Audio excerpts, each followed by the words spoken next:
What's up, teammates? How y'all doing today? All right, let's get to it. So, everybody's doing their predictions about the schedule. And I said before that I'm not going to do a schedule projection just because I don't want to make it like I know this much about everybody's lineup, even though the teams themselves don't know anything about their lineup, right? So, that's not really an accurate way to project because you don't know what they're going to do this year, and you can't project what lineup they're going to bring in. So I'm just going to do it strictly by numbers from last year, assuming those numbers stay relative to this year, because in general, teams' record does not improve exponentially as far as 3 or 4 wins within the season unless there have been major changes for that team, like the Raiders.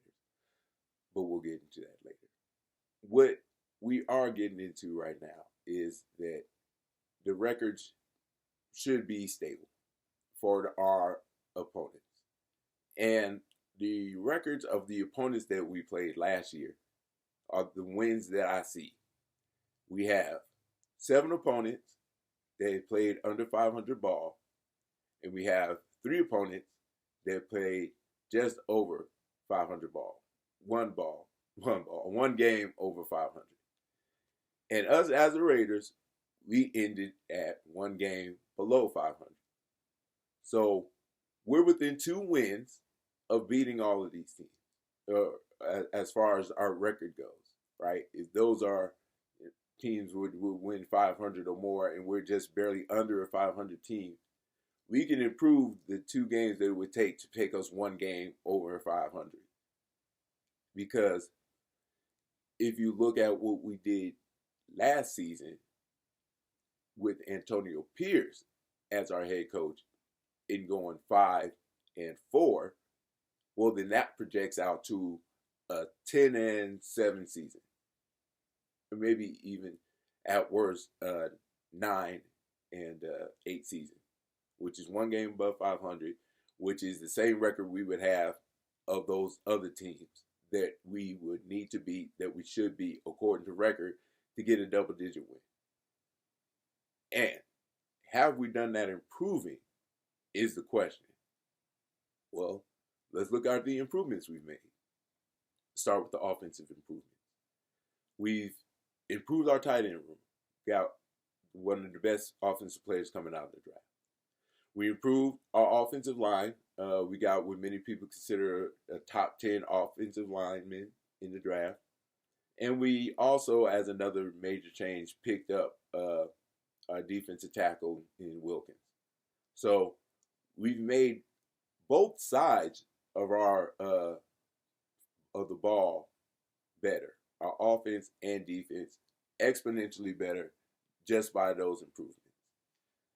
Now, the cohesion that came from last year should also benefit us to get another win, right? So if we look at the cohesion that we have, if we look at what we did last year, if we look at the improvements that we've made as far as players go on paper, these are all things just on paper, and the improvement that we're going to have at the quarterback room, whether it's Aiden or not, we are going to improve at our quarterback position. Because if someone beats out Aiden, that means they're better than Aiden, and we improve. If Aiden still starts, he's better than he was last year because of all season, and we've improved. We know we've improved at our head coach position. So we've improved at the most crucial positions on the football field. So there's no reason to believe that we would regress. There's absolutely a reason to believe that we would be at least as good as we were last year as far as the record goes. And there's no reason to believe that we shouldn't be better than we were last year. Since on paper, as a team, we are better, our record should reflect as much in next season. So I don't think saying a 10-win season is too far out of the realm of possibility. So we get a 10-win season from just that, let's say there's the other 8 games that we aren't necessarily projected to win because we finished with a far worse record than those teams. What if we can pull off two of those? Two of those 8 wins. If we can win a quarter of the games that we're necessarily not supposed to win, and if we win all the games that we are supposed to win, according to the record and the improvement packaged together, we could get 12 wins. It's right there. Okay? So let's keep following the rationale. We got 10 wins just because we had an improved team from last year. So we take that improvement over to this year. We should take 10 wins guaranteed and a couple extras. And we got 10 wins guaranteed because we're supposed to beat those 10 teams. And maybe a couple extra. So then we go to 12-5. And the Chiefs were 12-5 last year. So there's no reason to believe that they'll be too far out of that. Let's say they do end up 12-5. And we end up 12-5. All right, keep following me. So we swept the Broncos last year, right? We beat the Colts once. We beat the dog doo-doo out of them once. And then the second game where we lost to them, it was Aiden O'Connell's very first start.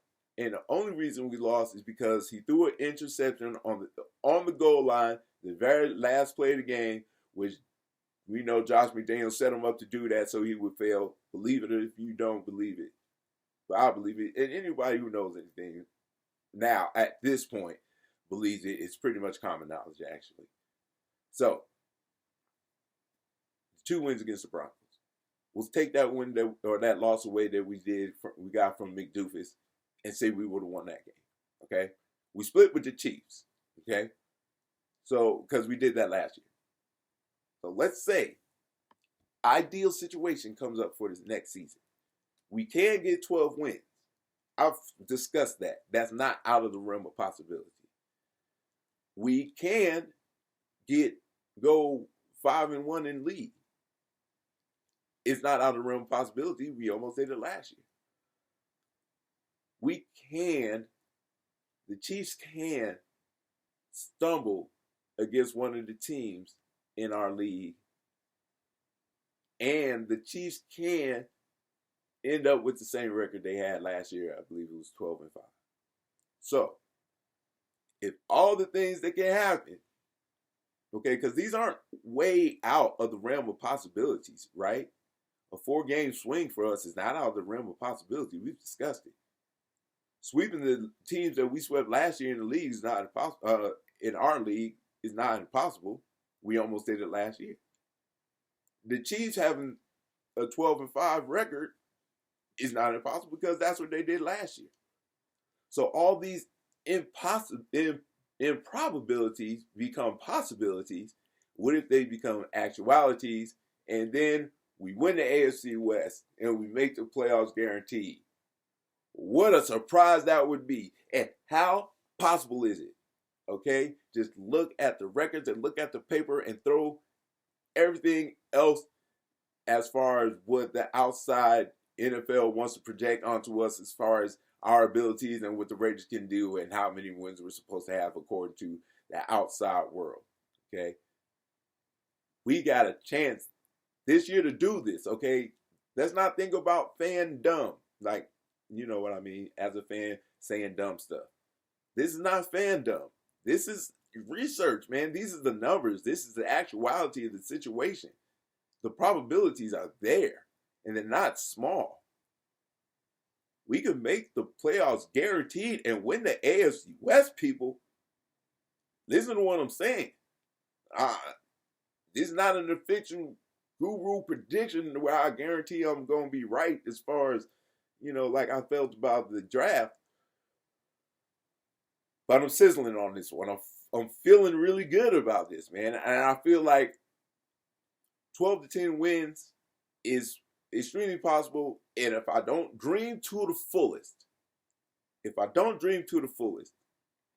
and they come as good or a little better than what they were last year, we see 11-5 We see 11-6, perhaps 12-5.